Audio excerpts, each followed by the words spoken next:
Well, you know who did crush it? The New Yes. England Patriots. And Hey. I hate to say it. Ugh. Oh, do we have to talk Look. about this? Yes. Yes, we do. And I say yes because my brother is a massive New England Patriots fan, so he will be watching this. I know. I know. Anyways, continue. I'm just going to get He through was this he coaching was staff. adopted. Not kidding. Oh, my God. I'm going to get through this coaching staff as quickly as possible. You guys kind of know the deal with it. It's Mike Vrabel as the head coach. Hired this offseason, formerly the Titans coach from 2018-2023. 54-45 win-loss record in the regular season, 2-3 in the playoffs. Prior to that, he was with Houston.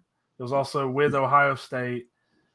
Famously, of course, he was a player for the Patriots. He was a linebacker and had some rare appearances at tight end where he caught a few touchdowns. Now, offensive coordinator is somebody a lot of people also know, and that's Josh McDaniels. Formerly a head coach for the Raiders in 2022 and 2023. Also had a stint with the Broncos in 2009 and 2010. Long story short, he's not very liked, and there's many reasons why. But he's kind of considered a QB guru, an offensive-minded guy because of his time with the Patriots during their dynasty in the 2000s. And we also have defensive coordinator Terrell Williams, who was the D-line defensive run game coordinator for Detroit in 2024, which kind of seems random until you look at where he spent his last few years, and that was with the Titans with Mike Vrabel as their defensive line coach. So this is a defensive line specialist here. And he has coaching history dating back to 1998. And lastly, just because I mentioned the other two, special teams coordinator Jeremy Springer. He was the assistant special teams coach for the Rams in 2022 and 2023. He has prior experience in college football, including at Marshall and Arizona. Jerry. I'm kidding. Anyway. Derek, what are your thoughts on the Patriots coaching staff? I would say I absolutely love their head coach. I love the head coaching decision that they made. And it seems once again like this kind of, maybe not Mike Vrabel exactly, but that kind of coach was in the plans for a couple years now. I don't think they ever planned on keeping the last head coach. I think that was a fill-in for a year until they decided to spend money once they had the right quarterback. And I think that whole thing is based off of that. And I think you got yourself a good head coach. Josh McDaniels is a good offensive coordinator. Head coach, not so much. Thank goodness for the Patriots. Might be That's not his understating it job. there, man. Yeah. You really might. Look, I don't want to. I'm not to steal your thunder, but for real, two teams go for it. have ran him out of town. Yep. Didn't the Raiders fire him on Halloween, like at midnight or something like that? Like that's how. Hey, we want him out of here. We're gonna wait till midnight after the loss. Get him. We want nothing to do with him. So yeah, he's not a very well liked head coach, and kind of surprised he got back with the Patriots. Yeah, I was a little surprised with that too, but I feel like with a head coach like Mike Vrabel, he can keep McDaniels under control pretty easily. I think that that's a pretty good tag team of offensive and defensive head coaching and coordinator coaching. So Yeah. I also do like Terrell Williams. Mm-hmm. We'll see how he does here. But this is the makings of a good coaching staff. So, Josh, what do you think, man? You know what this reminds me of? Oh, no, I cannot believe I'm saying this. You look like you're about to puke. Are you okay? No, especially when you hear what I'm about to say. This reminds me of Dan Campbell getting hired in Detroit. That's what this reminds me of. Right? I mean, I'm a big fan of Vrabel. I think he was the head coach of the Titans, and the Titans are not a very good franchise. Right? They drafted poorly. They didn't really have a good quarterback for most of the time there. They didn't really have a good running back situation. I mean, just bad situation. He's coming into a situation where not only the fan base knows that they're still in the process of rebuilding and they have very good foundational players at key positions. So he's going to have time to really shape this team in his image, just like Detroit did with Dan Campbell. And I'll tell you what, with his kind of that, and I love that kind of coaching mentality, right? That Dan Campbell, that Mike Vrabel, that I don't know who else, like the Pittsburgh guy, the Pittsburgh Steelers head coach, who I can't think of his name. Mike Tomlin, D'Amico Ryans did this with Houston. Yeah, his like first those year. kind of just these. I mean, I've watched videos of Mike Vrabel lining up with a helmet on and running blocking drills with the offense and defense. Like that's the kind of coach he is, and with his playing career and his, the name recognition of him as a player in New England, it automatically brings gravitas to him as a head coach with the fan base, with the players, with the organization, right? And I think Josh McDaniels, I mean, Dirk, you said it best. He's not a good head coach, but I'll be damned if he's not a really good offensive coordinator. I mean, multiple stints as offensive coordinators, he was successful at every single one of them, right? And Terrell Williams, big fan of. I mean, and I just I'm getting more and more nauseous the more I'm talking about how good each one of these are, and it's because look, these are facts, right? Just wait till you get to the draft class. I don't know. I don't want We'll be to. unbearable by then. I have to go wash my hair. Yeah. Hey, I gotta go jump off a bridge. No. Honestly, I think and we'll talk about it in more detail. But they crushed the draft. I think they had the second best draft in all of the NFL behind Kansas City. I mean, really, genuinely, one of the better drafts, one of the best drafts in the NFL. And I think this team knows, with a head coach like him, this team clearly has an identity, and they know what they're looking for. And when we'll get to it in here in a second, with their signings in the offseason and free agency, with who they decided to let go, with their draft class, they have you can see the vision. And as a Dolphins fan, it makes me nauseous. If I was a New England fan, which I never will be, I mean, there's hope, right? And I'll tell you what, hope is contagious. Yeah, man. Now I'm about to puke. Yeah, this coaching staff is really good. I was a little hesitant about Mike Vrabel coming in, not necessarily because I thought Gerard Mayo was great, but I thought they kind of screwed him over. After having that one season, everybody kind of figured the Patriots were going to be bad. Guess what? They were bad. And then the Patriots were going, oh, well, you know what? Got to have somebody get fired instead of just rebuilding with Mayo. And they didn't really spend a whole lot in free agency, which leads me into their free agency this year, where they lost kicker Joey Sly, who went to Tennessee, center David Andrews, who had been a long-time figurehead in that offensive line, who is still a free agent, quarterback Jacoby Brissett, who went to Arizona, and cornerback Jonathan Jones, who went to Washington. In terms of who they signed, like I said, last year they didn't really go out and get anybody, despite Gerard Mayo being like, hey, we're going to spend. In 2025, we have Josh Dobbs, the Pastronaut, being the backup quarterback, which is why Joe Milton got traded over to the Cowboys. For chump change, by the way. Yeah. I did not include him in the free agent list. I forgot to, but yeah, for chump change compared to what people were talking about. I loved him. I liked him better than Drake May. I mean, honestly. I don't know about all that, but yeah, I really did like. I'm not like blowing smoke or like I loved him coming out of Tennessee. Anyway, sorry, go ahead. Wide receiver Stephon Diggs, wide receiver Mac Hollins. Did you guys know that Mac Hollins doesn't wear shoes? Yep. Never gets talked about. Did you also know that Mac Hollins, out of the two wide receivers, was their best wide receiver signing? Anyways, go ahead. Tight end Austin Hooper re-signed with the team. They also got Morgan Moses, as I mentioned, with the Jets free agent breakdown. Guard Wes Schwetzinger? Sweltzer? Yep. I can't pronounce this. Schweitzer, I think is what it is. Schweitzer. One of the 5 ways that we describe it. Whatever. Center Garrett Bradbury. Edge Clavon Harrison? Calebon Chason. Chason. Yep. I knew it was out of LSU. Edge rusher Harold Landry, who was formerly a Titan. And so that's an interesting thing, reunited with Vrabel. Defensive lineman Milton Williams, who signed a massive deal. One of the biggest deals of the offseason. We thought he was going to Carolina? Yep. Yeah, and they were reports saying that the deal was almost done, and then Like 5 minutes later, it's like, oh, just kidding. And he ends up going to the Patriots. Mm-hmm.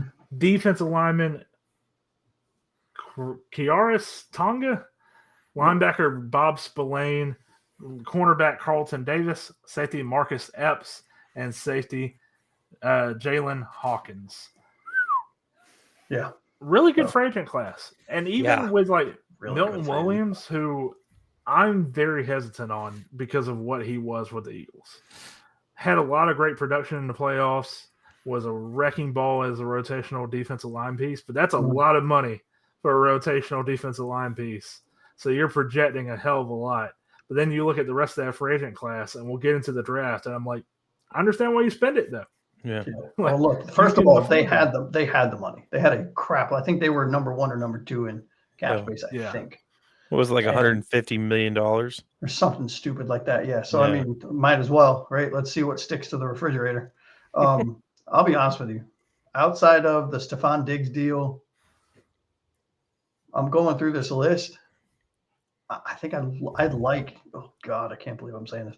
I like everything that they did. I really do. Carlton Davis, I think that is a steal of a contract for his talent at cornerback. Genuine believe that's a really good deal. Milton Williams, is it a little high? Nope, that's what the market is, man. It is what it is, right? Yeah. I mean, there's nothing you can do about it. If you didn't sign up for that money, Carolina probably would have. I think, Harold Landry, I think is going to be a big piece of that defense, especially with the head coach. He might be able to squeeze some of that juice out of him, maybe get something out of Caleb on Chason. Finally, somebody might be able to get something out of him. And I really like what they did on the offensive line with Moses Schweitzer and Bradbury. Super smart. And you factor in Austin Hooper re-signing for $5 million with Hunter Henry is their other tight end. I think it's still Hunter Henry. Yeah, whoever they have a really good duo at tight end. They're going to be running quite a lot of 2 tight end sets. I can tell you that much. I do think they overpaid drastically for Stephon Diggs. I think that seems to me as the only reactionary signing that they had in the offseason. Yeah, we obviously think that everybody here probably thinks the same thing. This was a fantastic draft class or a free agent class. The one thing I wanted to add about the Stephon Diggs contract, though, it's pretty much a fire and forget contract for the Patriots, because if he screws up even the slightest little bit after this year, they have an out. Do they? Yeah, like they got a no risk whatsoever out after this year. I don't have the over the cap contract on me, but okay. Hey, you know what? If that's true, which I have no reason to doubt. If they can get out of this contract, which I believe they probably will, I think we will see Stephon Diggs in the free agency pool next offseason. Yeah. With no cap implications, I think that was a smart deal. But great job by the Patriots. Fantastic free agent class. We would expect nothing less with $150-something million. So yeah, it's kind of hard to screw it up when you have that kind of money. Although, hey, we've done it. Yeah. So, let's say Dolphins have plenty of time. Challenge accepted. Philip Wheeler and Darnell Ellerby say hello. Oh. Same with Mike Wallace. So did we have Ellerby back when we had Carlos Dansby? No. Yeah. That was that's what makes it worse. The last season, I thought they were together, weren't they? I thought Dansby left. I think they played the last season together, but Dansby. Anyway, sorry. Go ahead, guys. Dansby, when he came over from Arizona, I was so hyped. Me too. Oh, he was so good. He was so good. He was a really good linebacker for us, too. Mm-hmm. Especially when you look in hindsight, the way that linebacker room has been up to this past year with Jordan Brooks. Yeah, Jordan Brooks, man, might be one of the best linebackers we've had in a decade. Yeah. It's a low bar, but you're right. I mean, right? Anyways. 8 weeks of David Long Jr. when he was great in 2023 as well. Yeah, I don't understand. And I know we're about to get into the best part of this Patriots offseason, which is the draft. I cannot believe the fall off for that player. He's not on the team right now. It makes no sense. He was playing like a Pro Bowler. Yeah. He went to the Lions this past season. I think he got released there. I don't get it. It's an insane drop off. But speaking of linebackers, he's the last guy I wanted to mention before we get into the draft class. Bob Spillane from the Raiders. Yeah. God, he's going to fit in with Mike He Vrabel really so is. well. It pisses me off. Yeah. Him, Yep. Carlton Davis, Milton Williams, if that does develop if he can actually develop into something there, Mhm. we're not even talking about the players that they have. They have good pieces at other. I mean, they Christian doing something. Barmore, who had I think it was a blood clot issue. Who knows what's going on with that? You have Christian Gonzalez, who is a fantastic corner. There are pieces here on this team. And, of course, on the offense, you got Drake May. But getting into their draft class, which we were just talking about, a lot of those young pieces, they added some more here in 2025. In the first round, they end up getting what I guess people like to call a T-Rex leading up to the draft, and that was Will Campbell, the offensive tackle / guard. In the second round, they got Trevion Henderson from Ohio State. In the third round, they get Kyle Williams from Washington State. And later in the third, they come back and get Jared Wilson, the center from Georgia. In the fourth round, they get Craig Woodson from California, safety. Josh, you're going to love this one. Later in the fourth round, they get interior defensive lineman Joshua Farmer from Florida State. What a great player. Yep. Fifth round, LSU edge rusher Braden Swinson. Mhm. Sixth round, they end up taking a kicker from Miami, Andres Borregales. Mhm. And in the seventh round, they had two players. They got tackle Marcus Bryant from Missouri and a long snapper, Julian Ashby from Vanderbilt. Oh, you forgot Kobe Minor from Memphis. Oh, yeah, Kobe Minor. He was Mr. Irrelevant. I almost forgot him as well. So okay, you almost that's what you will. Cornerback from Memphis, Mr. Irrelevant. I adored this draft. I don't want to take up the whole time. Dirk, I want you to talk first, so go off, man. I don't think Dirk wants to talk. I'm bordering on spiraling into a deep depression right now. So what I will say is this draft was by the Patriots. It was a masterclass. A++ for me for my ranking for them. They did a fantastic job, top to bottom. Every player on this list, including the kicker, he's so good. He's so good. They nailed every pick. This is the only time you're going to hear me credit the Patriots for this. I'm not going to do it again. So good job, New England Patriots. You did a fantastic job in the draft.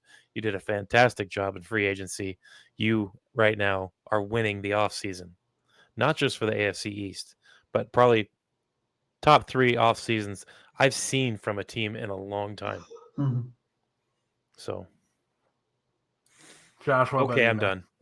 Yeah, honestly, as much as it tastes like vinegar, I have to take and it's hard to, but if I take my Dolphins helmet off and put my NFL fan helmet on, right, they crushed this. I mean, I think they had the second best draft in the NFL. I think they had the fourth best offseason in the NFL. I mean, look at their picks. Will Campbell at pick 4, I think was arguably, not for me, but arguably the best offensive lineman in the draft. I think Membu might have been better personally, but for what they need, especially if they decide to move him inside, which is where I think he will succeed, the most in the NFL because of his T-Rex arms.